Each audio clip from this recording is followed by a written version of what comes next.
So, all right, good evening. We have the Panama City Community Redevelopment Agency Board meeting for February 18th is hereby called to order. We'll begin with an opening prayer with Dr. Delwyn Williams, the senior pastor of St. John Missionary Baptist Church, followed by a pledge of allegiance to the flag led by City Attorney Nevin Zimmerman. Would you please stand? Let's pray together. God of our weary years, God of our silent tears, God who has brought us thus far on the way, God who has by thy might led us into the light, keep us forever in your path, we pray. Here we are again, our God, asking and invoking your presence into this place, in this space, so that we might be able to see you as the God of Abraham, Isaac, Jacob, and all of us. Would you please, sir, move as you have time and time again and get the glory out of everything that we do and everything that we say in this moment, so that at the end of the story, we would be able to say that you were edified and you were glorified and your people were edified and the devil in hell was horrified. Allow us now in this moment to be able to see you more clearly, follow you more nearly, and then love you more dearly. And we vow to give you all of the praise and all of the honor and all of the glory for you doing it again in the midst of our lives. Your blessings upon all of these that have gathered here today. And we pray that your will be done in earth as it is in heaven. In the mighty and the magnificent and the marvelous name of Jesus the Christ, even he who saved us. Amen. Please face the flag. I pledge allegiance to the flag of the United States of America and to the republic for which it stands, one nation, under God, indivisible, with liberty and justice for all. Ms. Sage-Horn, would you please call the roll? Board Member Halligus? Here. Board Member Lucas? Present. Board Member Granger? Present. Board Member Street? Here. Chairman Rowan will not be present for the meeting today. Thank you. Item number 4 on your agenda, board members, is approval of the meeting minutes from the January 27th of 2025. We would entertain a motion to approve the minutes as published. A motion we approve the minutes. Is there a second? We have a motion and a second. Is there any discussion? Ms. Sage-Horn, please call the roll. Board Member Halligus? Yes. Board Member Lucas? Yes. Board Member Granger? Yes. Board Member Street? Yes. Motion passes. Item number 5 is additions, deletions, or modifications to the agenda today. Are there any additions, deletions, or modifications from the board or staff? Seeing none, moving on to item number 6, audience participation. Open to any issue related to the Panama City CRA's authority. Remarks are limited to 3 minutes. Please approach the podium, name and address for the record, and address the board. All right. Seeing no audience participation, moving on to item number 7. Item number 7 is consideration, approval, and authorization to execute a memorandum of understanding between the City of Panama City Community Redevelopment Agency and the City of Panama City, Florida, for the programming supplies at the MLK Rec Center in the amount of $325,000. Relevant background information is enclosed in your agenda packet, as well as a line item explanation of the $325,000. Staff recommends approval of the MOU between the Panama City CRA and the City of Panama City for programming supplies at the MLK Rec Center in the amount of $325,000. Staff would entertain a motion to approve. So moved. Second. He seconded. Second it. All right, there's a motion and a second. Any discussion or questions from the board? Hearing none, Ms. Sage-Horn, please call the roll. Board Member Halligus? Yes. Board Member Lucas? Yes. Board Member Granger? Yes. Board Member Street? Yes. Motion passes. Item number 8 is review, consideration, and approval to adopt the finding of necessity study, results from GAI consultants that will enable expansion of the boundaries of the St. Andrews Community Redevelopment Agency. Background information is enclosed in your packet, and GAI, I believe, is joining us virtually to briefly go over this presentation and answer any questions that the board may have. Following that, staff will make its recommendation. So I see Ms. Smith on here from GAI Consultants. Hi, Laura. When you go and test your sound out? Oh, we can't hear you. I don't know if that's on your end or our end. Nope. I don't know if that's us. Jerome, she's talking. Cannot hear you, no ma'am. We see you perfectly crystal clear, but we have no audio. So let's see here. He's back there working it. Oh.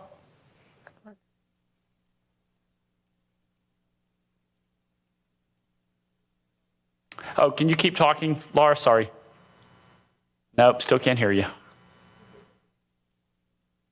Are you sure you have the right mic selected on your end? Okay. Let's give him one more second. He's trying one more thing.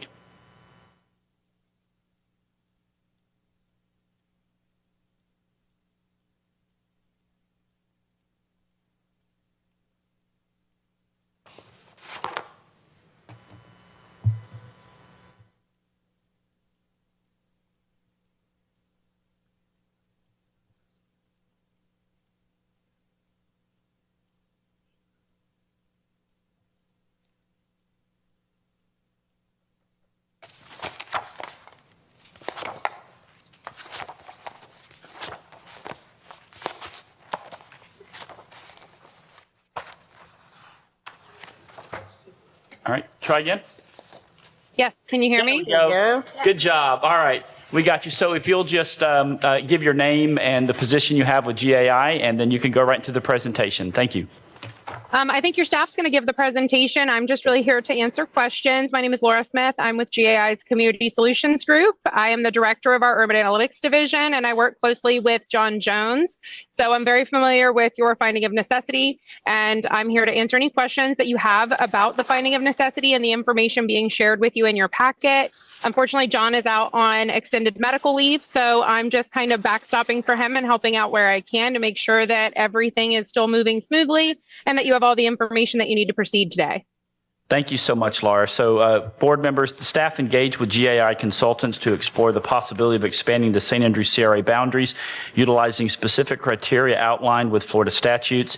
If the board does approve the adoption of the finding of necessity from GAI Consultants, expanding the new boundaries for the St. Andrews Community Redevelopment Area as attached here too, then a resolution will be considered and adopted by the City Commission at one of the next meetings. Attached is a draft of the proposed resolution which acknowledges the adoption of the finding of necessity by the CRA board, adds the participating parcels to the Panama City St. Andrews CRA list of included and participating parcels, and establishes the base year 2025 value for the determination of the tax increment fund revenue.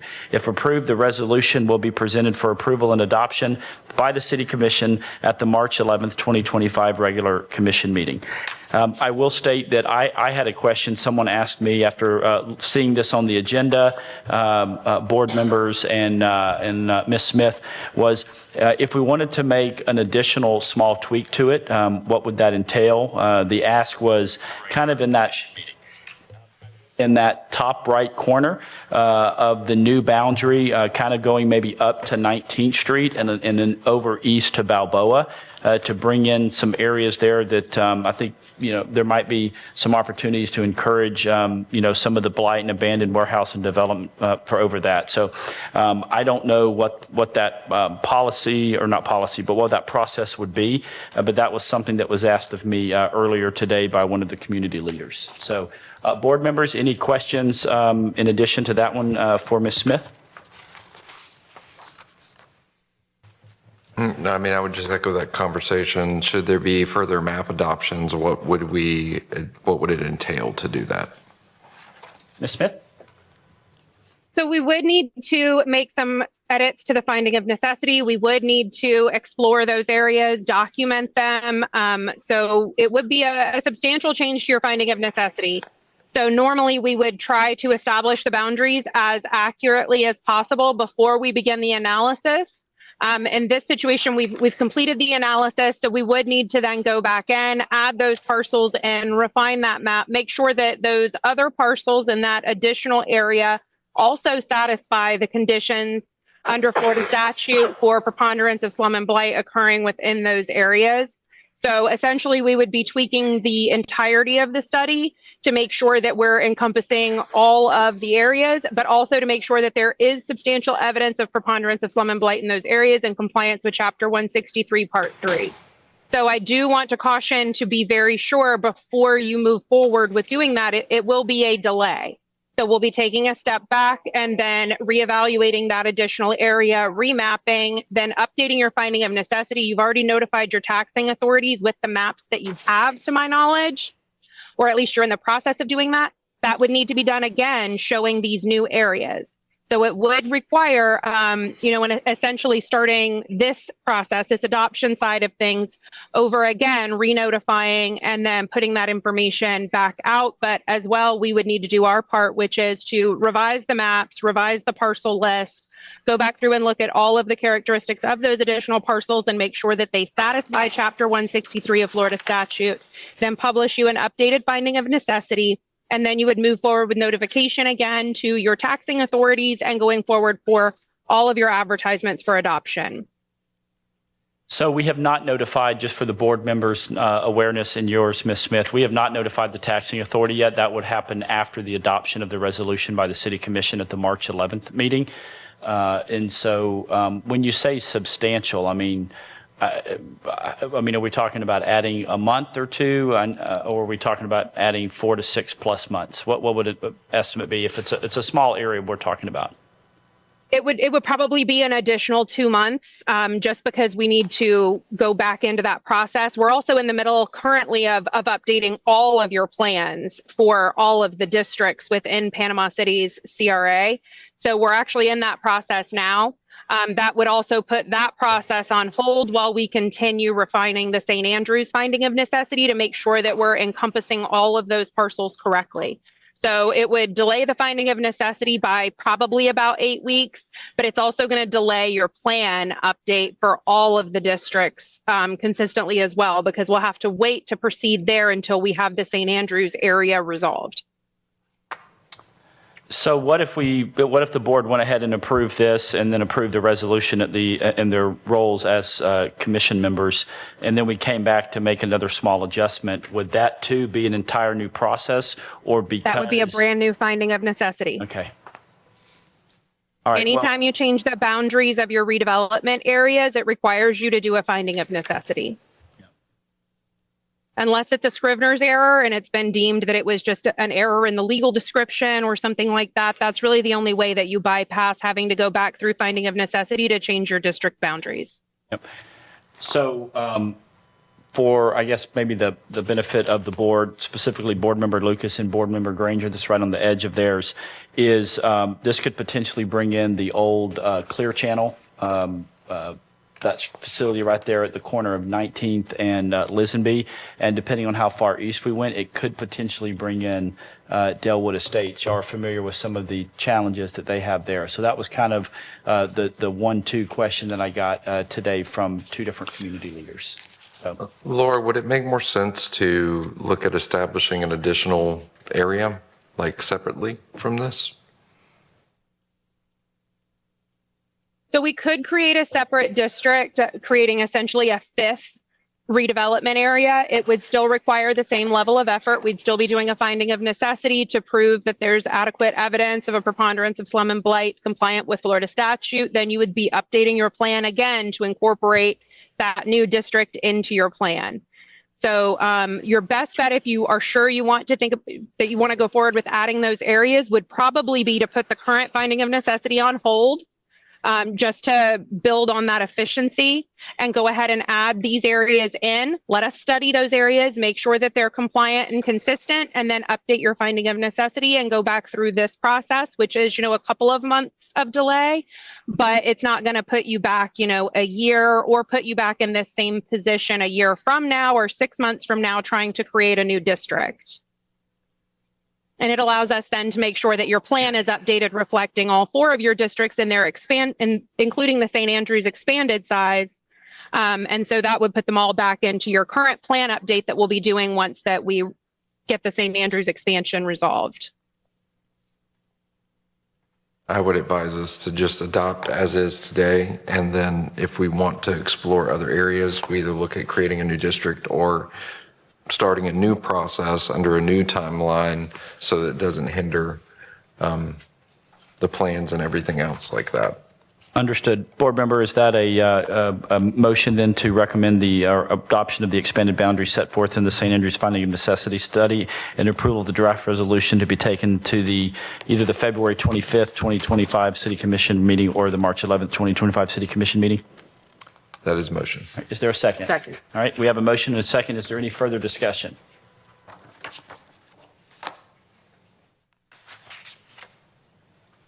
All right, Ms. Sagehorn, please call the roll. Board Member Granger, Yes. Board Member Street, Yes. Board Member Halligus, Yes. Board Member Lucas. Yes. Motion passes. All right. Yes. Laura, thank you so much for being available and answering our questions, and we hope you have a great evening. Thank you all so much. I hope you have a good evening, and we look forward to moving forward with you all. Yep. All right. Thank you. Yep. All right. Item number 9 is discussion of the memorandum regarding the Incremental Development Alliance Program. As background information, at the January 27th, 2025 CRA board meeting, Board Member Lucas requested that CRA staff research the Incremental Development Alliance, or IncDev, program. This memorandum summarizes the findings and discussions with IncDev representatives, including an overview of the training opportunities they offer. IncDev provides education and mentorship for aspiring small-scale developers and city officials, as well as continuing education and networking opportunities. Additionally, this memorandum outlines the associated cost and a proposed timeline for program implementation. Staff has provided the enclosed information as requested by the CRA board and is available to address any questions during the board's discussion and consideration of the IncDev program. Board members? Well, thank you, staff, for getting this information together for us.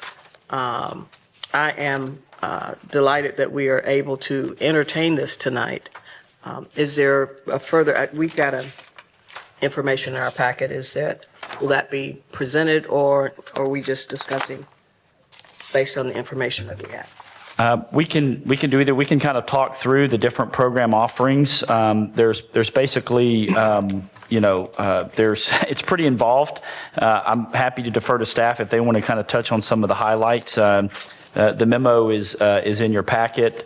We kind of have an introduction that they're able to do. 1.5 hours. It's just kind of an introduction to the IncDev lecture. There's also the small scale development workshop, which is a full day. Then there's a small developer boot camp, which is over 5 to 6 weeks, 1 time per week, 3 hours each. And expenses can range anywhere from $4,000 to $75,000 plus travel. The IncDev has, had conversations with staff and looked at the city and our CRA districts, and they recommend both the lecture and workshop as minimum options for their training program. If participation warrants, they suggest adding the boot camp.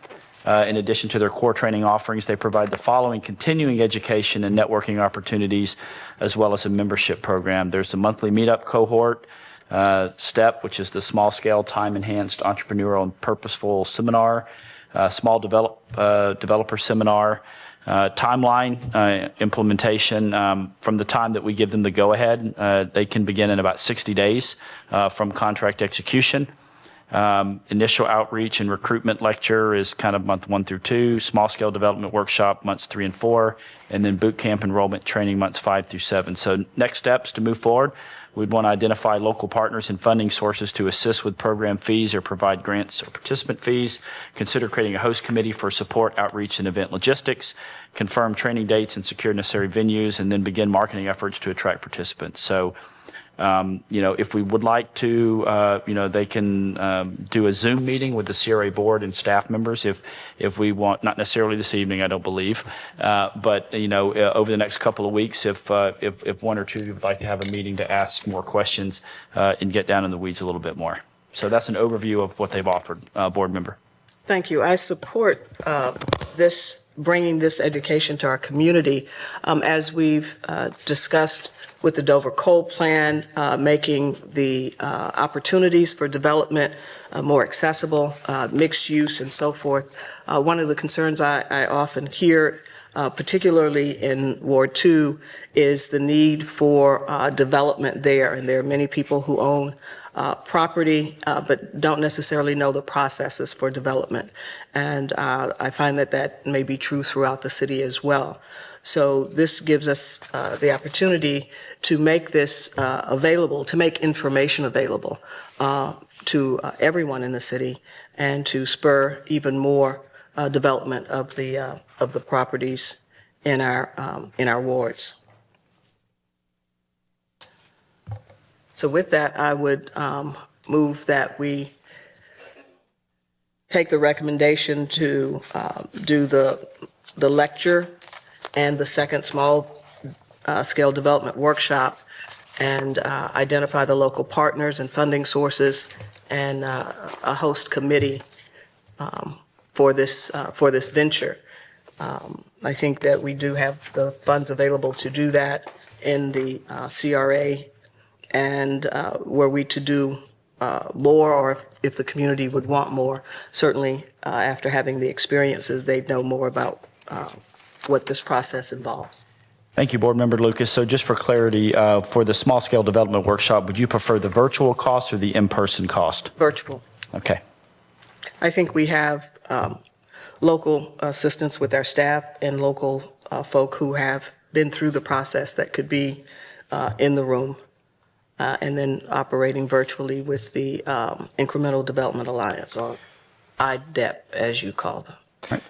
So we have a motion for program offering number 1, Introduction to the Incremental Development Lecture, and then program number 2, Small Scale Development Workshop for a full day, which would include the virtual option. Is there a second to this motion? Would this just be for downtown North to start off with? Just for downtown North. Unless others would like Start with it. So I would just like to add one thing, if that's okay, Janice, is can we also ask if CPAR and specifically Bay Builders Association would also co-sponsor the event to cover some of the costs? I think both of those two entities would be ideal partners. I think my care concern would be the participation cost. So if y'all feel that way, I think that it'd be, if we could partner with somebody to kind of maybe cover those costs It would first. lower the participant cost. Yeah, I mean, they could still have a cost, but just lower it. But also, it'll be in downtown. that. Is the Yes. participant cost In additional? addition, yes. Yes, And it's a requirement that they have? yes. Okay.